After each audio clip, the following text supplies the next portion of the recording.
کہ حکومت کو ہمیشہ میگنانیمٹی دکھانی پڑتی ہے اور وہ انوائرمنٹ کریٹ کرنا ہوتا ہے. ہمارے آپ کو ایک اور بات بتاؤں، اس زمانے میں بتاؤں نہیں دیکھیے نا، میں یہی بات بتا رہا ہوں آپ کو ایک اور بھی. اس زمانے میں ایک سینٹنس اور، بھٹو صاحب بہت بڑے لیڈر تھے، ہر آدمی سے غلطیاں بھی ہوتی ہیں، چھائیاں بھی ہوتی ہیں. وہ اس دوران میں اچانک وہ مولانا مودودی صاحب کے گھر بھی چلے گئے تھے. یہ ریکارڈڈ ہے ساری باتیں. تو میں یہی عرض کر رہا ہوں کہ اس طریقے سے جب ایک فلیکسیبلٹی دکھائے گا تو پھر دوسرا بھی کسی اور نتیجتاً مذاکرات شروع ہو گئے تھے. اب یہاں پہ آپ جب یہ بتاتے رہیں گے کہ سب برائیاں اچھائیاں ہمارے میں ہیں، سب برائیاں تمہارے میں ہیں، آپ کو صدر پاکستان نے مذاکرات کی آفر کی، صدر پاکستان نے مذاکرات کی آفر کی اور حکومت ابھی بنی نہیں تھی، تو آپ لوگوں کو کہا ایسے نہیں ہوتی. نہیں یہ مذاکرات ایسے نہیں ہوتے. دیکھیں نا، وہ تو انہوں نے آ کے ایک جوائنٹ سیشن کو ایڈریس کیا، انہوں نے ایک it was a lofty statement. مذاکرات کا ایک طریقہ کار ہوتا ہے. اس کے لیے یہ ہوتا ہے کہ آپ پہلے ٹی اور تیار کریں گے اور اپنے آپ کو کنورج کریں گے کہ ہاں اس کام کے لیے ہم یہ کام کرنے لگے ہیں. انہوں نے ایک انہوں نے سجیشن دی تھی حکومت کو کہ مذاکرات ہونے چاہیے. اگلا اسٹیپ جو ہے وہ جس طریقے سے لینا چاہیے تھا، اٹ واز نیور ٹیکن، اور یہ پرابلم کریٹ ہو گئی. مقصد تو یہ ہے میرا بھی کہ اب جو کچھ ہو چکا ابھی بھی اس کو سوچنا چاہیے، ورنہ سچویشن اور ایگریویٹ ہوتی چلی جائے گی. یہ انویسٹمنٹ اورینٹڈ سیٹ اپ تو نہیں بنے گا اس طریقے سے. حالات ملک کے ہمارے ہاتھ سے نکلے ہوئے اور نکلتے چلے جائیں گے، نقصان ہوتا چلا جائے گا.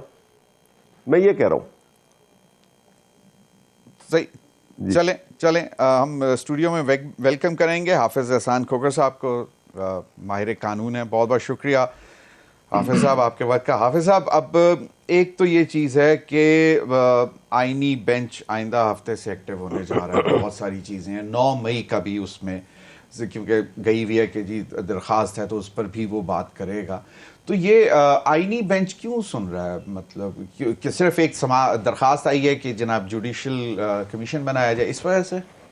بسم اللہ الرحمن الرحیم. آئینی بینچ اس لیے سن رہا ہے کہ وہ پاکستان کی 26ویں آئینی ترمیم کے بعد پاکستان نے آئینی اختیار اس کانسٹیٹیوشنل بینچ کو دیا ہے کہ وہ 4 سچویشنز کے اندر کانسٹیٹیوشنل بینچ ہی ان کیسز کو سنے گا، اور پاکستان کا جو ریگولر سپریم کورٹ ہے وہ ان کیسز کو نہیں سنے گا.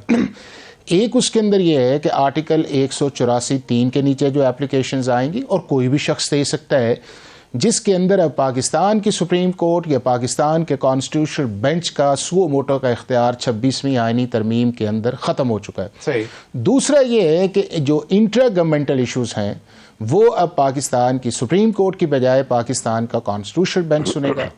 تیسرا، اور وہ سن رہے ہیں، اور تیسرا اس کے اندر یہ ہے کہ جو 199 آرٹیکل کے نیچے کیسز سنے جاتے ہیں ہائی کورٹ کے اندر، وائریز آف دا لا، یا اس کے بعد یہ ہے کہ انٹرپریٹیشن آف دا لا جو ہے وہ پاکستان کا کانسٹیٹیوشنل بینچ سنے گا، جو آرٹیکل 191(a)(1) کے مطابق ہے.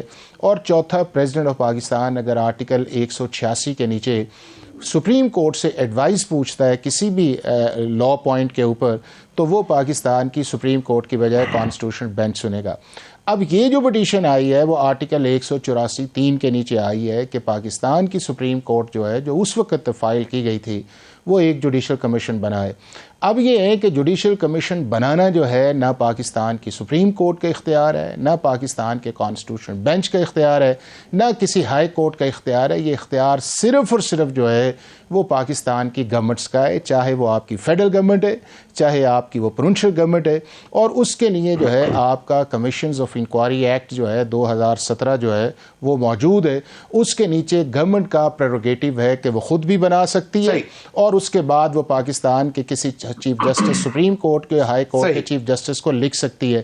لہذا یہ کیس جو ہے لگا جائے گا، سنا جائے گا. مزید بات کرتے ہیں. رانا احسان افضل صاحب کچھ ایڈ کرنا چاہ رہے تھے کیونکہ وہ ڈسٹارٹ ہو رہی تھی لائن، تو اس پر جی رانا احسان افضل صاحب، آپ نے گفتگو سنی احمد ویس ایڈوکیٹ صاحب کی بھی، انہوں نے ذوالفقار علی بھٹو کی بھی بات کی اور دیگر معاملات بھی. ابھی حافظ احسان احمد صاحب سے بھی بات ہو رہی تھی. اب اگر کانسٹیٹیوشنل بینچ جو ہے وہ اگر جو کہہ دیتا ہے کہ جی ٹھیک ہے سنیں، جوڈیشل کمیشن بنائیں 9 مئی کے واقعات پہ بھی، 26 نومبر کے واقعات پہ بھی، تو اس پر حکومت کو کوئی اعتراض ہوگا؟ یہ دیکھیں اگر جوڈیشل کمیشن جو ہے وہ اپنے مینڈیٹ کے مطابق کوئی فیصلہ کرتی ہے تو اس پہ حکومت کو تو کوئی اعتراض نہیں ہوگا، لیکن دیکھیں بات ہمیں نا یہ پی ٹی آئی ٹرک کی بتی کے پیچھے لگائی رکھتی ہے۔ دیکھیں اصل مسئلہ کیا ہے کہ اب جو انہوں نے ایک انتشاری، ان کا سارا مقصد یہ ہے کہ خان صاحب کو کوئی این آر او مل جائے۔ ان کے جتنے اقدامات ہیں، دیکھیں یہ ہمارے لیے میں نے جس طرح پہلے کہا حکومت کے دروازے کھلے ہیں، لیکن آپ حکومت کو بلیک میل یا پاکستان کی کو بلیک میل آپ نہیں کر سکتے۔ اب آپ یہ کہہ رہے ہیں کہ آپ اوورسیز، آپ سول ڈس اوبیڈینس کی آپ کال دینے جا رہے ہیں اور آپ ریمیٹنسز بند کرنے جا رہے ہیں، اور اگر یہ جو ہے ہم نے آپ کی شرائط نہ مانی تو سول ڈس اوبیڈینس شروع ہو جائے گی۔ تو آپ سمجھتے ہیں کہ ان ٹیکٹک سے آپ ٹاکنگ جو ہے وہ ٹیبل پہ بٹھا لیں گے حکومت کو؟ دیکھیں ایسے نہیں ہوتا۔ آپ نے ابھی ایک وائلنٹ پروٹیسٹ کیا اور اس کے نتائج آپ نے پھر اس کے بعد پروپیگنڈا کیا جس سے پاکستان کی ساکھ خراب ہوئی۔ تو یہ چیزیں، اس کی وجہ سے حکومت جو ہے وہ اپنے گھٹنے نہیں ٹیکنے لگی، اور آپ کو جو ہے وہ قانون کے دائرے میں ہم کھڑا کریں گے جو آپ نے قانون توڑا ہے، جو بھی آپ نے وائلنٹ پروٹیسٹ کیے ہیں۔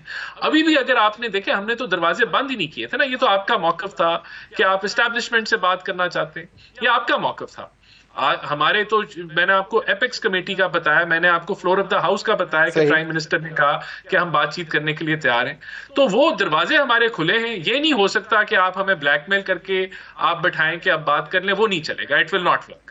ہم اس جھکاؤ میں، اور الحمدللہ دیکھیں انہوں نے مجھے کہا کہ نقصان ہو رہا ہے ملک میں، یہ پی ٹی آئی کے جو ہیں بیرسٹر صاحب، دیکھیں ملک اب آپ کی اکانومی اسٹیبلائزیشن سے گروتھ کی طرف جا رہی ہے، آپ کی ایکسپورٹس ہیں وہ بڑھ رہی ہیں، ابھی $38 بلین کی ایکسپورٹس ہوئی ہیں گڈز اینڈ سروسز کی پچھلے سال، اب آپ اس سے بہتر ایکسپورٹس کر رہے ہیں، 10-15% آپ کی ایکسپورٹس بڑھ رہی ہیں، ریمیٹنسز آپ کی بڑھ رہی ہیں، آپ کی ٹیکس کلیکشن 20-25% سے بڑھ رہی ہے، آپ کے فوریکس ریزرو جو ہیں وہ $16 ارب کے اوپر جو ہے وہ پاکستان کے آ گئے ہیں، آپ کے انٹرسٹ ریٹ نیچے جا رہے ہیں، ملک آگے بڑھ رہا ہے۔ صحیح۔ مسئلہ یہ نہیں ہے کہ ملک کو نقصان پہنچتا رہے گا کیونکہ پی ٹی آئی انتشار پھیلاتی رہے گی، مسئلہ یہ ہے کہ پی ٹی آئی جو ہے وہ ملک کے بارے میں سوچ ہی نہیں رہی، وہ صرف اپنے بارے میں سوچ رہی ہے، وہ صرف اپنے ایجنڈے پہ سوچ رہی ہے۔ اب دیکھیں، اب یہ جو کال دے رہے ہیں سول ڈس اوبیڈینسی، اس سے پی ایم ایل این کو کیا نقصان ہے؟ اس سے تو پاکستان کو نقصان ہے نا۔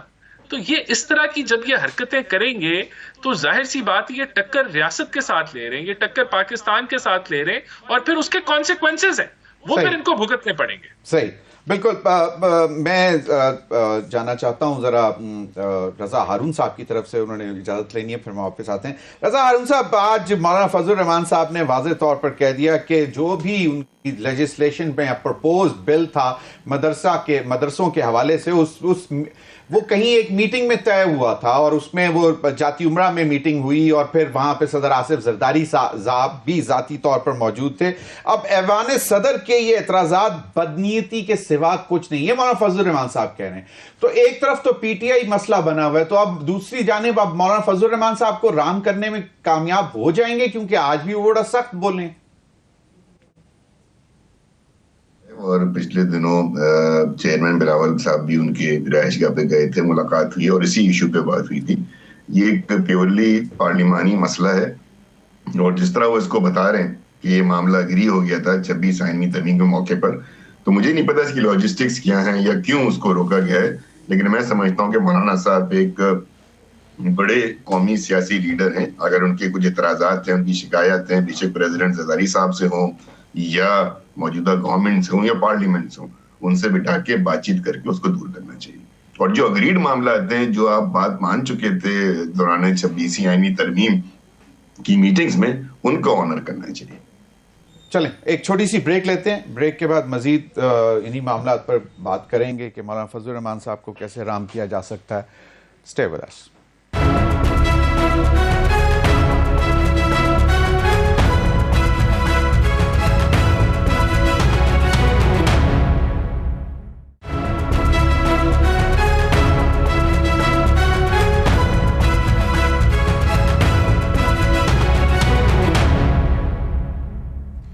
Welcome back.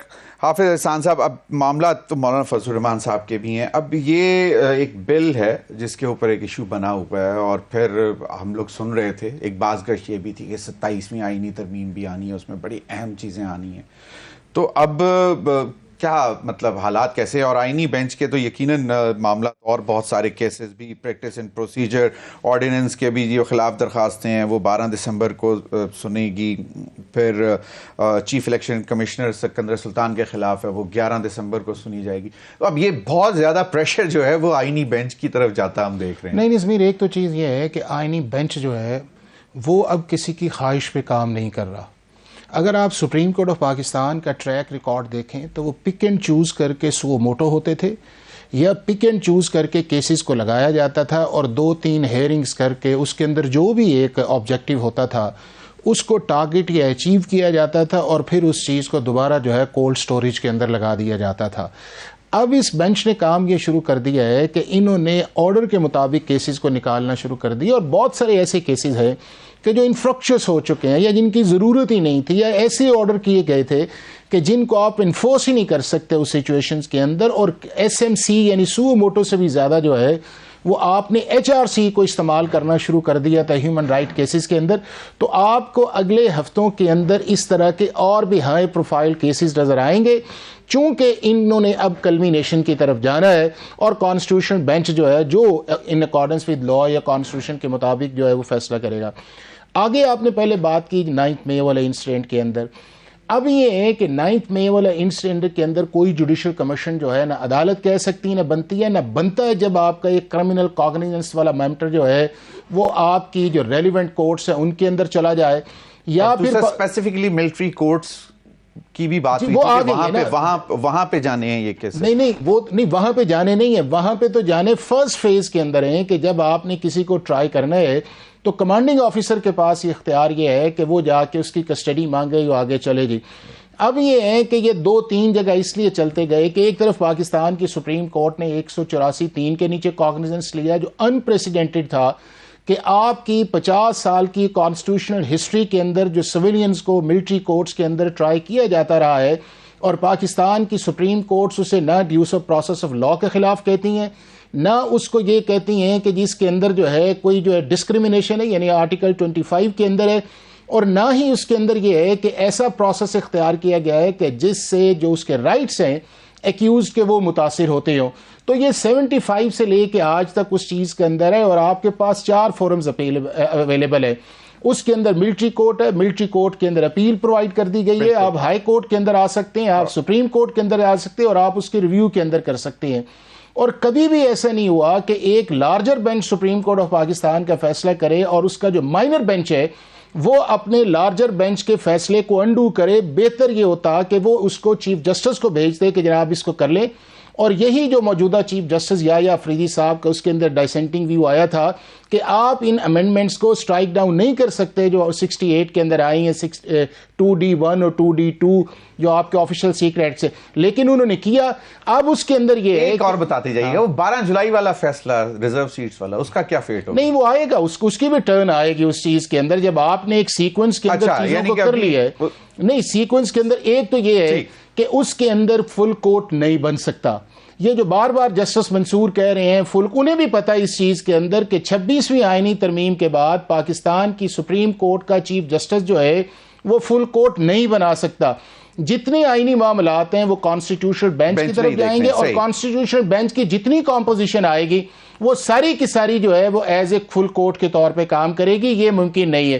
دوسرا جو امپورٹنٹ چیز ہے جس کی طرف آپ نے اشارہ کیا وہ یہ ہے کہ اگر پارلیمنٹ کے اندر گورنمنٹ نے سوسائٹیز رجسٹریشن ایکٹ کو منظور کر لیا تھا اور پریزیڈنٹ کے پاس چلا گیا تھا، اور اس کے اندر ضمیر جتنی بھی چیزیں آئی ہیں وہ ساری کی ساری ایسی ہیں کہ جس پہ کوئی اعتراض نہیں. مدارس نے یہ کہا ہے کہ ہم رجسٹریشن کرواتے ہیں، ہم ملیٹنسی پہ نہیں جائیں گے، ہم اس کے بعد جو ہے آپ کی سیکٹیرینز پہ نہیں جائیں گے، اپنے نصاب کو بہتر کریں گے، اپنے اکاؤنٹس کو بہتر کریں گے. ایک ایشو تھا وہ یہ تھا کہ اگر آپ نے کسی جگہ رجسٹریشن کروانی ہے تو ایک ہی اتھارٹی ہونی چاہیے، مختلف نہیں آنی چاہیے. تو میرا خیال یہ ہے کہ جس طرح بلاول بھٹو صاحب یا پرائم منسٹر ہیں یا اس کے بعد مولانا صاحب آن بورڈ ہیں، یہ ساری کی ساری چیزیں جو جوائنٹ سیشن کے اندر چلی جائیں گی اور یہ معاملہ جو ہے ایمیکیبلی جو ہے وہ ریزالو ہو جائے گا، کیونکہ یہ بہت بڑا معاملہ ہے. پاکستان کے چاروں مسالک اس کے اندر ہیں، ساروں کی کانسنس ہے، اور ایسی کوئی پروویژن ایسی نہیں ہے جو آپ کی کانسٹیٹیوشن یا لا یا آپ کی جو فیٹف کی آبلیگیشنز ہے اس کے خلاف جاتی ہو، افیکٹ کرتی ہو، اور جو پریزیڈنٹ کی طرف سے آئی آبزرویشنز آئی ہیں وہ کانسٹیٹیوشنلی سسٹینیبل نہیں ہے. صحیح. رضا ہارون صاحب، ایک چیز ذرا آپ بھی ساتھ ساتھ ہی بتاتے چلیں کہ یہ جو پیپلز پارٹی اور پی ایم ایل این کا جو اس وقت تھوڑا سا لو ہیٹ ریلیشن شپ چل رہا ہے، اور خاص طور پہ پنجاب کے حوالے سے، اس میں کوئی بہتری کی مطلب یہاں بھی سخت موقف ہے، اور خاص طور پر پانی کا ایشو لے کر تو پیپلز پارٹی بہت سخت ناراض ہے. تو اب آئندہ پھر معاملات کیسے چلیں گے؟ کیونکہ بلاول صاحب نے یوم تاسیس کے موقع پر یہ کہا تھا کہ بہت ساری ایسی چیزیں ہیں جن پر ہم اتفاق نہیں کرتے. جی بالکل. ویسا میں آ رہا ہوں ان کے بعد سر آپ کے پاس. کولیشن میں مرجر کے ساتھ نہیں ہے اور اپنے اپنے ایشوز ہوتے ہیں. پنجاب کی پالیٹکس پیپلز پارٹی کی ڈیفرنٹ ہے. وہ اپنی پولیٹیکل سروائیول کے لیے، اپنی پولیٹیکل وائبلٹی کے لیے وہاں موومنٹس کرے گی، اور جو لوکل وہاں پہ جو پولیٹیکل پارٹیز ہیں وہ اس کی رائیولز ہیں. اسی طرح سندھ کے اندر جو یہ معاملہ ہو رہا ہے کینالز کا، اس کی مخالفت پورا سندھ کر رہا ہے، اور اس پہ ری تھنک کرنے کا بھی کہہ رہے ہیں بلاول صاحب، اس پہ دوبارہ سوچنے کا کہہ رہے ہیں. اور وہ یہ بھی ساتھ کہہ رہے ہیں کہ میرے پاس کے لیے اور بہت سارے سولوشن ہیں، اچھے سولوشنز ہیں، وائبل سولوشن ہیں، سائنٹیفک سولوشنز ہیں. تو وہ یہ چاہ رہے ہیں کہ اس میں مذاکرات ہو، اس سے بات چیت ہو، تو وہ جو سندھ کی حکومت، سندھ کا صوبہ جو سولوشن دے رہا ہے، اس میں پھر ان کینالز کی ضرورت نہیں رہ جائے گی. احمد اویس صاحب، آپ نے حافظ احسان کھوکھر صاحب کی بھی گفتگو سن لی. اب یہ ساری صورتحال جو ہے، اب اگر یہ کہتے ہیں کہ جی جوڈیشل کمیشن کی تو کہیں پہ گنجائش ہے ہی نہیں، اور آپ کا فورموسٹ مطالبہ بھی اس وقت یہی ہے کہ جی جوڈیشل کمیشن بنایا جائے. پہلے تو صرف 9 مئی پہ تھا، اب وہ ایک علیحدہ ایشو ہے، نومبر پر بھی بنایا جائے. تو یہ نہیں فارگیٹ.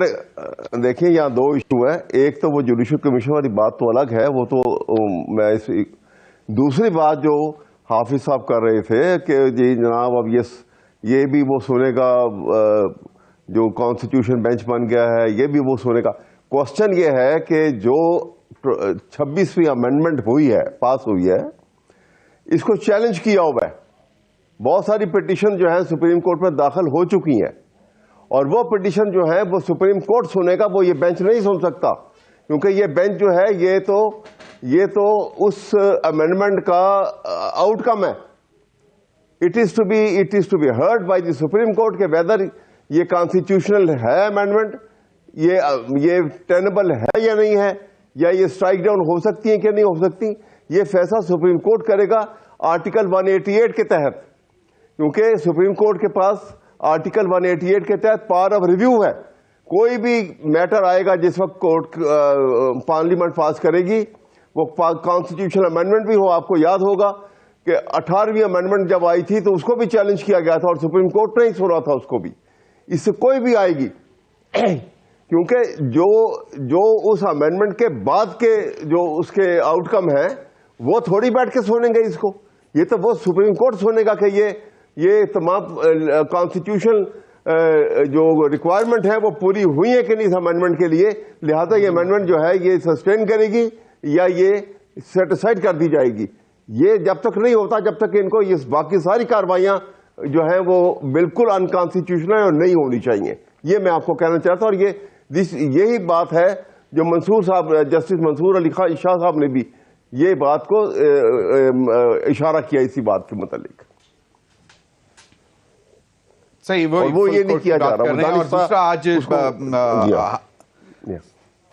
صحیح حافظ احسان کھوکھر صاحب، مجھے یہ بتائیں کہ آج شاہد خاقان عباسی صاحب بھی کہہ رہے تھے کہ 26 مہینے کی حکومت جو میاں شہباز شریف صاحب کی، پہلے 16 مہینے اور اب 10 مہینے، اس میں سوائے ایک تحفہ اور وہ 26ویں ترمیم، اور وہ کہہ رہے ہیں کہ ہمیں یہ آنے والے دنوں میں یہ واپس کرنی پڑے گی اور پھر ہم پچھتائیں گے کہ یہ کیوں کی. اس کو بھی ذرا ایکسپلین کر دیجیے گا. اور دوسرا وہ کہہ رہے ہیں کہ نہیں، سپریم کورٹ کا اختیار ہے اور سپریم کورٹ میں ہی چیزیں سنی جائیں. ازمیر صاحب، ایک تو یہ ہے کہ آرٹیکل 188 کے نیچے پاکستان کی سپریم کورٹ کوئی بھی کیس نہیں سن سکتی. 184(3) کے نیچے سنے گی تو اس کا ریویو 188 کے نیچے آئے گا, ڈائریکٹ 188 نہیں ہے. دوسرا یہ ہے کہ کل پاکستان کے چیف جسٹس نے جوڈیشل کمیشن کے اندر رسپانس کر دیا ہے کہ بھائی صاحب اب ان پٹیشنز کو فکس کرنے کا اختیار میرا نہیں ہے, بلکہ وہ آئینی بینچ کی کمیٹی ہے جو 3 ممبرز پہ مشتمل ہے. تیسرا اس چیز کے اندر یہ ہے کہ بار بار جسٹس منصور کا یہ کہنا ہے کہ آپ اسے لگائیں, تو اس کا مطلب یہ ہے, نہیں اب دیکھیں احمد اویس صاحب کہ پاکستان کا چیف جسٹس بھی غلط ہے, پاکستان کی پارلیمنٹ بھی غلط ہے, پاکستان کے چیف جسٹس کے ساتھ جو 4 جج اور بیٹھے ہوئے تھے انہوں نے بھی جسٹس منصور کو انہوں نے بھی جسٹس منصور کو جسٹس منصور کو نہیں کیا, اور کس احمد اویس صاحب میں آتا ہوں آپ کی طرف, انہوں نے بھی جسٹس منصور کو سپورٹ نہیں کیا. اب جسٹس منصور صاحب ایک سینسیبل جج ہیں, ہائی کورٹ کے چیف جسٹس رہے ہیں, بار بار لیٹر لکھ رہے ہیں, خود ہی ساختہ کمیٹیز بھی بنا رہے ہیں پریکٹس اینڈ پروسیجر کے اندر, جب کہ ان کا چیف جسٹس ان کے فرینڈ بھی ہیں, فیملی کانٹیکٹس بھی ان کے ہیں, ان کو پولائٹلی اب اس لیول تک لے آئے ہیں, اور وہ فورم نہیں تھا جس کے اندر انہوں نے کل اعتراض اٹھایا ہے, اور پاکستان کے سارے جوڈیشل کمیشن چیف جسٹس کے سامنے کھڑا ہوا ہے. تو چیزیں جو ہیں وہ خواہشات پہ نہیں چلتی. آرٹیکل 239 کے نیچے امینڈمنٹ آئی ہے, جتنی دیر تک وہ امینڈمنٹ موجود ہے ہمیں اس کو فالو کرنا پڑے گا, پاکستان کے ہر جج کو فالو کرنا پڑے گا. اور ایک اور چیز یہ میں آپ ہی سے مخاطب ہوں,